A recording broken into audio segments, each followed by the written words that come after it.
Today we're going to take you behind the scenes and go over some of the audio and video equipment that we use to make our videos.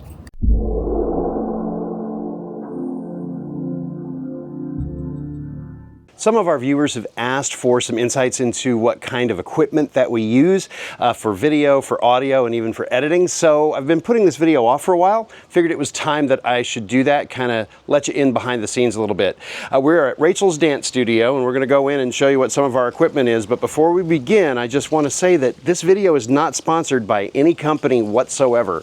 There's no promo on this. This is equipment that we actually purchased because we wanted to try to use it to kind of help out our channel, to try to improve the technical quality of the videos that we bring. So let's go inside and start going through some of the gear. The first bit of our camera gear that I want to go over with you is what we're using as our main primary camera, which is this right here. This is a DJI Osmo Pocket 3. We got it in a creator combo. To turn it on, we just flip the screen and then it starts filming that way, and it pairs to the microphones that we're wearing. So if you see us wearing these microphones in our videos, that's why. Now this is what we're using now for those of you who don't want to wait, but we're going to get into more detail on this little guy near the end of the video. But for the rest of the video, I'm going to kind of set it up to give you close-ups of some of the other gear. Now, our channel started off many years ago as a motorcycle vlog channel, and the first video that we ever filmed for YouTube, I got to get it out of my pocket, was on an iPhone. So if you're just looking for a low-budget way to start up your YouTube channel, a phone is great. The cameras do the trick. Yeah, usually it's great, and the only problem with using a phone rather than using specific camera equipment is that it's sometimes hard to get the footage offloaded from the phone into your editing software. That's really the main reason why we stopped using the phone. That's where I have trouble with it and why I wanted to have other camera gear. So, and I also wanted to have something mounted to my motorcycle helmet, and I started off with a camera called a Sena Prism, S-E-N-A, and I shot with that camera for a couple of years, and then I lost it right as the pandemic hit. And so in the middle of the pandemic, I upgraded the motorcycle camera to this. This is a Sena 10C Evo. It is a Bluetooth headset that also has the camera lens in the front. Micro SD card just plugs in down there at the very bottom, and it worked really well. For it to work properly for the motorcycle vlogs, it just clips onto the camera, and then we can connect this cable to it, and the microphone is just on the inside of the helmet. Let me see if I can get it into this shot. Yeah, there we go. There's the let's get that out of the way. There's the microphone right there, and I have speakers up around my ears so I can hear what's going on, and it actually amplifies my voice while I'm writing, so I know when I'm recording with this on. So for, I'd say, another 2 years, this was the primary camera for the channel. Also, we have Bluetooth connected intercoms connected to our helmets, so we can talk to each other while we're riding on separate bikes like we do, and my voice does record when he's got record hit on his microphone. And that way we get the conversations and all of that. Yeah. Where you're going to see footage from this camera in our current videos is if we have any videos that are related to the Harley Livewire or even your Rebel. So that we go out on the bikes. We don't do very many videos on those because y'all don't watch them very much. It's true. That's the deal with that. Moving on, we took a trip to the Three Sisters and we added these Apeman cameras to our motorcycles, and they were okay but not great in terms of image stabilization. So when we decided that we needed a camera for when I'm not on the bike, because that helmet cam only recorded when I was on the motorcycle.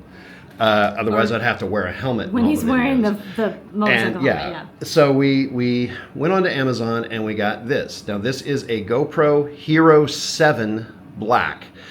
This is the camera that kind of built our channel. And we still use it.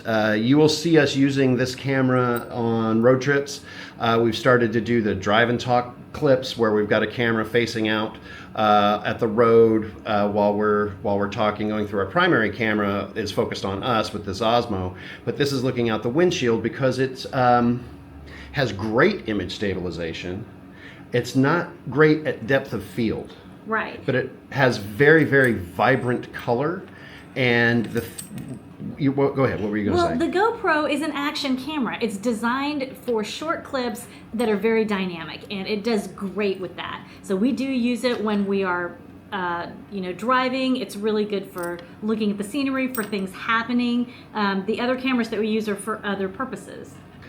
Now there were some things that we had to do to help improve this camera. One was for audio. So we purchased a shotgun microphone that is a Rode shotgun microphone. The problem with it is with its big dead mouse or Mic's windscreen, it would flop around and get into the shot from time to time. Then what we did to upgrade audio on this little guy. Oh, before I get to audio.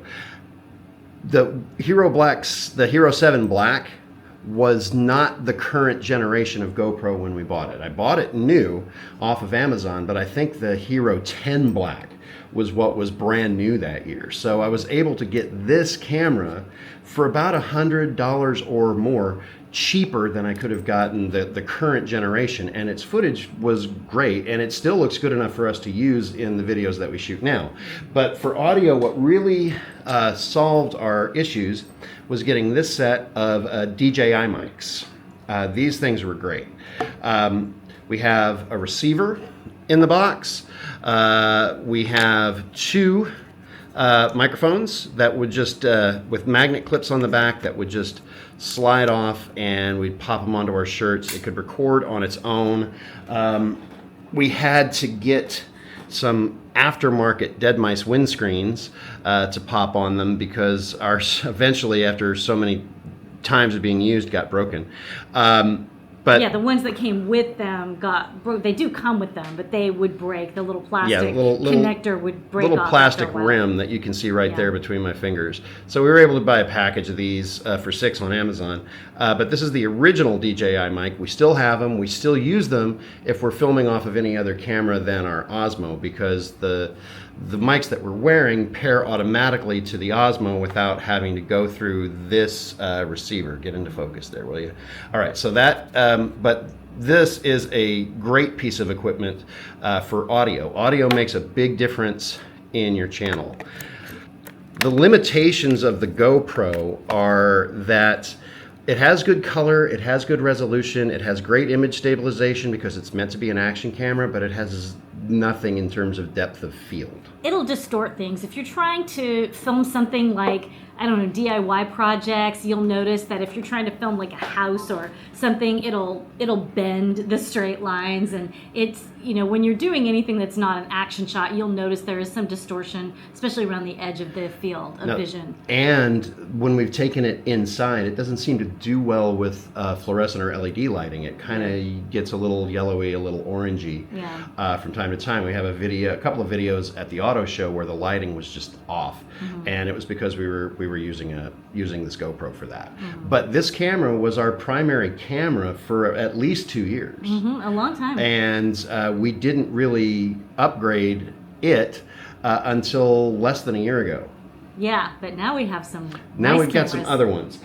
So the camera that we're filming our main shot on is a Sony ZV1 that we purchased from eBay. Now that camera was used when we bought it, and it has great depth of field, great color, great image clarity, absolutely terrible image stabilization. We made a few videos where we were walking around and the image was so shaky that it was pretty much unusable. Perfect if you've got it on a tripod. It's great on a tripod, which is how we're using it right now. Exactly, but not so good for moving shots.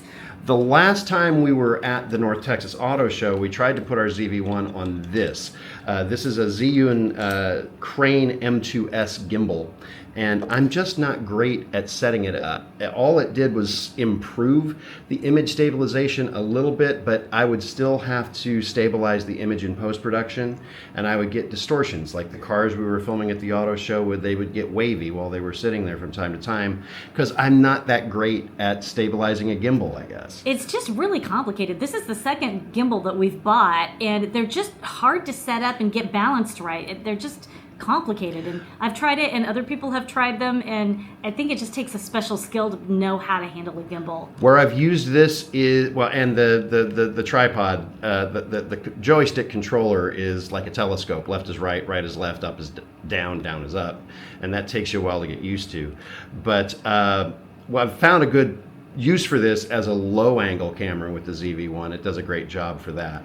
But with the ZV1, you either need to stay on a tripod or you need to have some kind of gimbal that you can set up better than I can, which is not a stretch. Yeah, so. Me neither. We thought it was going to help a lot, and we were just like, we can't figure out how to use it. So if you're smarter than we are, by all means, use a gimbal. What's next? What's next? Oh yeah, a couple of things that go with the GoPro. First off, you're going to need to get a case that'll have a hot shoe mount for your mics, and you can get these little hot shoe mounts. There's a couple of places on Amazon that 3D print them, and they're pretty inexpensive. You break a little easily. If you're filming with a GoPro, you are definitely going to want to have something with some extra batteries, because a GoPro will eat batteries. Yeah, again, it's designed for relatively short clips, so the battery life is not very long. And if you're using any kind of camera with a cold shoe mount, we have our little light for low light situations. The best that this came into use for was when we had that charger malfunction in Jackson, Mississippi last year, because it was nighttime and there were no lights. Yeah, it was dark. We really did turn that on. We don't use it much, but we do. We have used it a couple times. Yeah. For our GoPro, we have this mount that will go onto the windshield. I unfortunately don't recall the brand name. It was purchased off of Amazon. It looked stout, and that's the best part of it. We also added this aluminum GoPro mount because the plastic ones would keep breaking. For the ZV1, always a good idea to have some extra batteries. It has a tendency to eat batteries as well. For editing purposes, I needed a computer that had a good amount of RAM. I was going off of a 2-in-1 with 8 gigs of RAM, and I also wanted to be able to bring the system with me. So what I did was I found an open box HP Victus laptop at Best Buy, and it is 16 gigabytes of RAM, which is fine for me, except when I go to 4K, then it gets a little bit laggy. I use DaVinci Resolve as the primary editing software, and since it's a gaming laptop, it has an upgraded graphics card for some of the more intense video games that are out there, which means that it actually helps with rendering speed when the video is being edited. Now, there's going to be a lot of people out there that are much more computer savvy than I am, and a lot of people out there that are going to be much more photography savvy than we are. What we use because it's easy, and people like us can use it. Yeah. But that's kind of the whole point of YouTube, is that it has a relatively low entry point. You don't have to have a bachelor's degree in photography or filmmaking in order to be able to start a YouTube channel. A regular person can do it with relatively small amounts of relatively inexpensive equipment. Now let me break this down here for a second. Or I'm just going to take it off of here, and now it's going to be a little crazy because it's going to think that I'm filming stuff. But let's take the rest of our time to talk about the Osmo Pocket 3. This became our new primary camera. This is the first time that I've purchased a camera that was brand new and the current generation of technology when we got it. So this one cost us the most by far. We got it in the Creator Combo, which came with this. This right here is a battery that can extend the life of the camera, it makes a good hand hold for it as well. But the Creator Combo also came with a smaller grip extension. It also came with wide-angle lens attachments. It came with the microphone that I am wearing. And to purchase one for Rachel, we bought hers separate.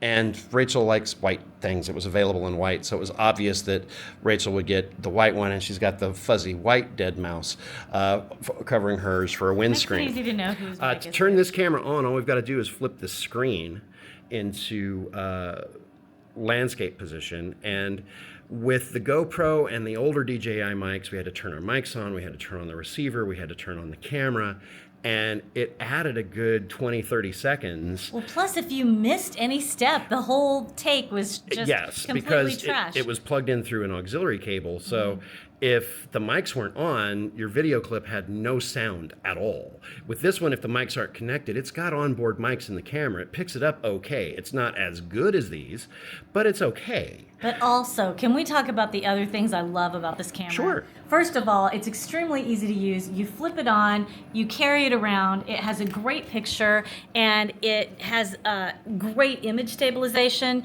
It has a little bit of things that you can do. It has a joystick, so you can move it back and forth, and it does have the zoom. It takes just a little bit to figure out how to use it, but it's just incredibly easy, and it gives you a great picture and great sound for almost no effort. And unlike our aftermarket gimbal on the joystick, up is up, down is down, left is left, right is right. Yeah. And so you don't have to think about it at all. But when we're using our DJI mics with the GoPro, we'd have to turn on the mics, the receiver, the camera, which would take about an extra 20 or 30 seconds. This one, turn the mic on here, flip the screen, and it takes just a few seconds to boot up. Where this comes in handy for us is road trip videos. Mm-hmm. Hey, there's something coming up that we need to get on camera. All that Rachel has to do in the passenger seat is grab this and flip the camera on. It takes about 3 seconds. Yeah. Sometimes we actually make it if I go, oh shoot, there's something right there. Grab the camera and I can actually get it out the window. Sometimes I miss it, but it's faster than most of our other cameras. This camera has great image clarity. It can shoot up to 4K. I try to have the settings so it's 4K at 24 frames per second. The DJI mics, the one that came with it, pairs automatically. All it has to do is be powered on and it pairs.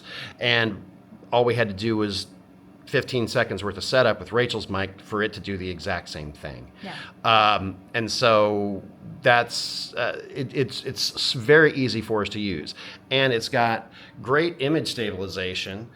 Here, let me just flip this onto Rachel. Put us on here for selfie mode, and just show you it has great image stabilization. I can move it around, and it's not going to be jostly or anything like that. If I did that with the ZV1 that's sitting on a tripod right there, it'd be all over the place. It would shake, yeah.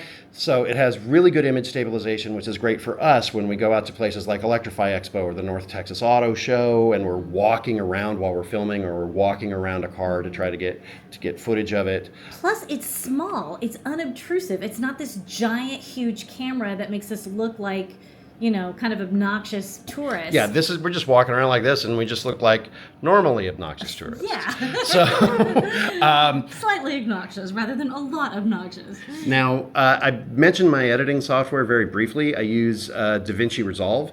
Our son Dylan put me onto that. I had been using a Cyberlink Power Director with the old 2-in-1 or all-in-one computer, and I had a lifetime license for that, but it would not load into the laptop, and I was like, I don't want to pay that much again for software. And Dylan just said, just get DaVinci Resolve, it's free. And I said, you're okay, I'll try it, and not thinking that it's free. How good can it be? It is so good. The free version is so versatile. I've only come across a couple of things that it says that I need to upgrade to the paid version for, and they're things that I hit accidentally. They weren't things that I was trying to do on purpose in the video. I clicked the wrong thing. We're not fancy. No, we're not. So it just we use DaVinci Resolve, and I sometimes make graphics with Canva. I've got a Canva subscription for the Canva Pro to make some of the graphics that show up in our videos, and of course for our thumbnails. And I have a music subscription to a website called Upbeat, and Upbeat, by paying for the subscription, allows me to use the music for B-roll without worrying about copyright strikes. So that's basically how the whole videos get put together. Yep, that's it. Pretty much, he comes up with the concepts for the videos. He shoots most of the videos by himself. Sometimes he has help. Sometimes I'm there just to comment and, you know, be another person on camera or to hold the camera, and he does all the editing himself. So this is pretty much Luke's whole project. He does it start to finish. And I do it because I like doing it. It's fun for me to make these videos. And sometimes I get we get lucky and we have a video that informs some people on the things that we're shooting it about, tells people things they didn't know, or tells a story that people find were entertaining, etc. So subscribe for that content because we're going to have some more coming up. We're just a few weeks away from our super big road trip. and that's going to be a big, long 6-part video. We're going to have one that's going to be the preparation and planning, 4 days on the road, and then we'll do a wrap-up comparing a better route planner to real life again once we have all of that. If you are watching this by chance and you are not a normal subscriber to our channel and you just found this video because we were talking about camera equipment, our regular content is mostly about electric vehicles. We have 4 electric vehicles. We have a Fiat 500e, we have a Chevy Bolt, we have a Tesla Model 3. Model 3, and we have a Harley Davidson Livewire motorcycle. 3 of those were purchased used. The only one that was purchased new was the Bolt, and that was when the massive rebates first came out on it. We're cheap. We buy them when they're cheap. So, but yeah, if you're interested in electric vehicle content, that's our primary thing. And if hopefully you found this video informative. I know it's not our regular fare, but we had fun actually sitting in a place that's air conditioned to film this for once instead of standing outside in a park. Yep. So thanks for watching, everybody. Bye.